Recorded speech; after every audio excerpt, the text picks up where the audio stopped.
నమ ఆవాహయామి. అట్లా పటం మీద చెయ్యి పెట్టు. అంటే ఇప్పుడు నువ్వు దత్తుని మనసులో నీ ఇంటికి పిలుస్తున్నట్టు, నీ ఇంటికి వచ్చినట్టు ఊహించుకో. సరిగ్గా జాగ్రత్త, చాలు అంతే. ఏమంటే జస్ట్ ఒక్క నిమిషం కళ్ళు మూసుకొని నీ ఇంటికి నువ్వు తీసుకో. నీ ఇంట్లో నీ పటంలో వచ్చి కూర్చున్నట్టు నువ్వు ఊహించుకోగా. కొంచెం అక్షంతలు తీసుకో. ఇప్పుడు ఏంటి అంటే దత్తులు మన ఇంటికి వచ్చినారు కదా, ఇప్పుడు నెక్స్ట్ మనము ఎవరైనా ఇంటికి వస్తే కూర్చోండి అంటాం కదా, సేమ్ అట్లా నేను ఇప్పుడు దత్తుల్ని కూడా కూర్చోబెట్టడానికి ఒక చెయ్యి వేస్తున్నట్లు మనం. అంటే ఇదంతా మండపం. కల్పద్రులే మణివేణి మధ్యే సింహాసనం స్వర్ణమయం సురత్నం విచిత్ర వస్త్రావృతం అచ్యుత ప్రభో గృహాన లక్ష్మీధరణి సమన్విత శ్రీ సద్గురు పరబ్రహ్మణే నమః. ఆసనం సమర్పయామి.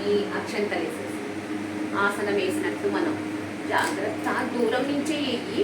ఎందుకంటే మనం జాగ్రత్తగా చేద్దాం. మనం ఏదన్నా అయినా మనకు మళ్ళీ మనసు బాధ అనిపిస్తుంది. దూరం నుంచే కూర్చున్నాను కదా సరిత, ఇప్పుడు నీళ్ళు చూపించి స్వామిని కూర్చోబెట్టి మనం పాదాలు కడుగుతున్నాం మన ఇంట్లోకి పిలిచి. గంగాజలం సమానీతం సుగంధ ద్రవ్య సంయుతం పాద్యం గృహాన భోస్వామి తీర్థపాద దయాకర శ్రీ సద్గురు పరబ్రహ్మణే నమః.